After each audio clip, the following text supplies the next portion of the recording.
Oh shit, we're back.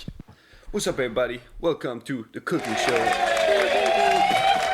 Had this concept, we only have 4 days left to finish the 30 day of pasta. I decided to do a seasonal theme, so every episode we're gonna do 3 plates of pasta that has to do with the season. So you go and you try to take ingredient from the season, color of the season, you know, the feeling of the season, what you want to eat as pasta for that season.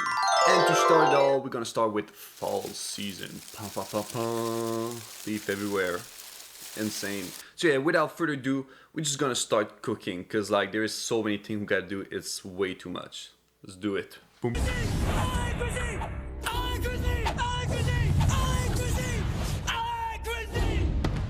My time to shine. Alright, so we're gonna start with the first pasta. It's gonna be a mustard rabbit pasta. So I'm putting a bunch of aromat in the bowl, garlic, parmesan crust, bay leaf. Then I'm putting cream and veggie stock, and we're gonna braise our rabbit entirely in there. We're gonna put it to low emulsion and then cover it. After that, we're gonna make a sofrito. It's a mix of carrot, onion, and celery. We're gonna first saute onion, then carrot, then the celery, and I'm gonna season it with salt and pepper, and boom, we got it. You want it to be soft, but still a little bit crunchy. After that, we got some onion skin that I burned into the oven. We're gonna use it to make some onion powder. It's gonna be lovely for the presentation. Then we're onto the pasta. We're gonna make some simple pasta into the extruder, only using semolina and water. So classic stuff, pretty easy, looking fantastic. Then about 2 hours after we done the rabbit, it should be ready. It should be falling a little bit from the bone. We're gonna filter all the sauce, and we're gonna get the meat of the rabbit. So at this point we can start cooking the pasta and start finalizing the sauce. So I'm gonna bring it to a bowl, and I'm gonna add some salt, a little bit of pepper, some old-fashioned and Dijon mustard. Then we're gonna let that reduce, and we can add the pasta when it's looking good. Finish it with parmesan and butter, and there we have it, guys. Perfect pasta. Oh yeah, and don't forget some oregano and some sage leaf. I barely forget. Alright, it's plating time, so we just put pasta into a plate, pretty simple stuff. Add our sofrito on top, and finish it with some beautiful burnt onion powder. Alright, on to the next one. So we got some mushroom gnocchi. I'm gonna start by spilling some brine everywhere on the table. Then I got a butternut squash that I cooked the shit out of it in the oven. And how to get perfect gnocchi, you need to get rid of the moisture. So I put it into a paper and I got rid of all the moisture. Then you end up with a butternut paste. I'm adding a little bit of flour, mixing everything together. Then I'm rolling it. It should be a little bit tough to roll because you want it to be soft. And I'm cutting it into some beautiful gnocchi. Alright, and for the mushroom, you can see I got a bunch of good variety of mushroom. I got some truffle, we're there. First, I'm cooking the gnocchi. Then on a high heat, I'm gonna grill those mushrooms, give it a little bit of salt and pepper, add some butter. You kind of want that butter to be a little bit brown. Add some almond, add some thyme, put your gnocchi back in, give a little sprinkle of garlic. It's a pretty simple pasta. Just need to toss everything together, make sure everything is nice in color and nice and seasoned. All the flavor comes from our beautiful mushroom that we got. Then for the plating, I'm finishing with a little bit more thyme and some beautiful truffle.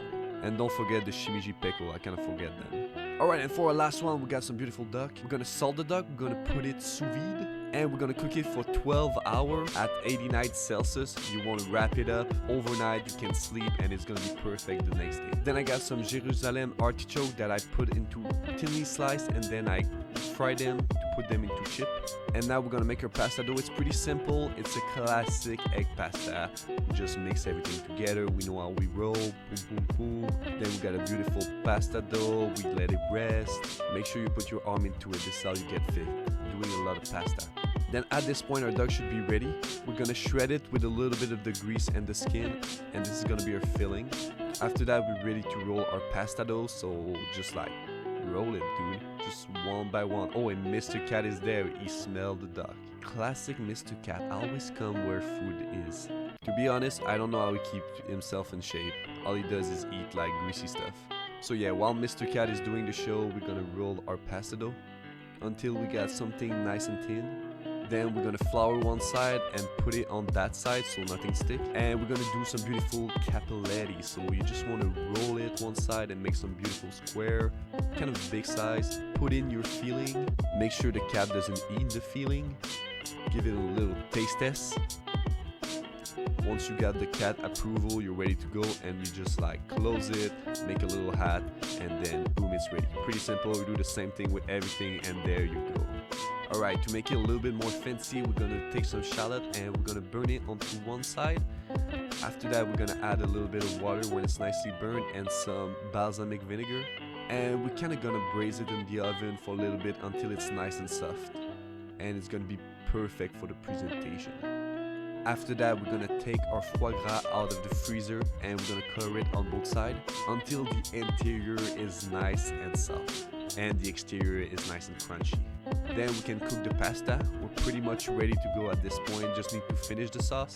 So I got some veal stock that I'm putting with some butter. Then when it's nice and thick, I'm adding the pasta, tossing everything together, salt it a little bit. Then we're ready for plating time.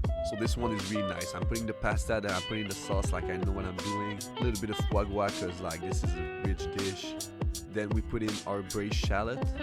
I got some pecorino romano, put a lot of that is the flavor bomb. And we're gonna finish it with our Jerusalem artichoke on top of it. And there we have it, guys, our beautiful fall pasta. I mean, the color feel like fall and the flavor felt like fall. The ingredients were fall. I was falling in love. Boom! What's up, guys? We freaking done it, man. Look at this beautiful little meal of pasta. Do I need a fork or spoon? Spoon it is, or fork, I don't know. So many options. The gnocchi are looking fantastic. And the mushroom, the truffle and everything, dude, that is a one-of-a-kind plate.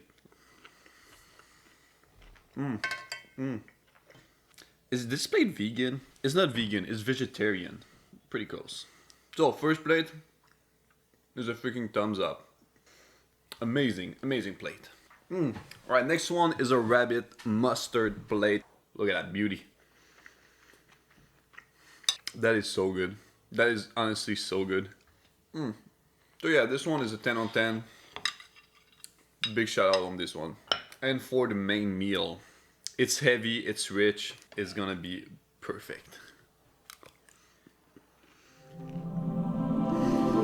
After a meal like that, you definitely need a nap. Sleep. Oh dear. I'm fine. Okay, I just worked late. Then I got hungry and I had several meals and lapsed into a food coma. But yeah, so that was it for today. I'll see you for winter, because usually fall and then you got winter after. So it's gonna be crazy. Be ready. Winter is coming. Do your push-up. It's not because it's winter that we stop training. You gotta be in shape. Peace.